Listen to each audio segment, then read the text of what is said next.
kwa sababu mnajua changamoto tuko nayo kubwa sana katika taifa letu la Kenya. Ni vijana wetu wengi wamemaliza shule lakini hawana ajira. Si ni kweli jameni?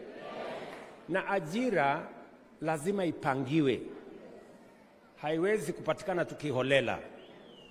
Na ndio tuko na mipango karibu mara 4 kama serikali ya kusaidia kupatikane nafasi za ajira kwa vijana wa Kenya. Nashukuru askofu na kanisa hii kwa sababu mumechukua moja kati ya hizo.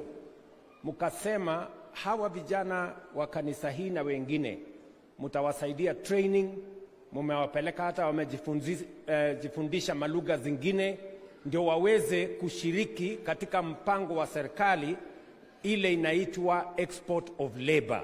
Wale watakaofanya kazi Marekani, Ujerumani, Ufaransa and many other places. Na kwa sababu mnanisaidia katika kazi hiyo ya kupanga ajira ya hawa vijana, Wednesday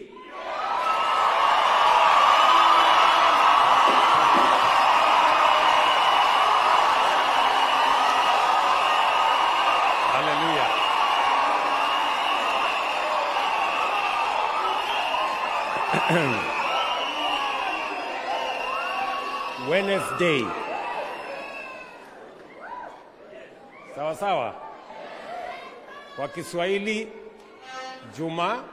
Jumatano. Waziri Mutua atakuwa hapa na watu wake kupanga hawa vijana wa kanisa hili.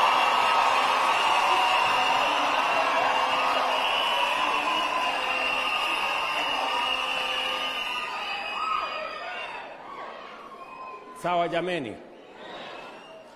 Na kwa unyenyekevu mkubwa sana ningetamani kwamba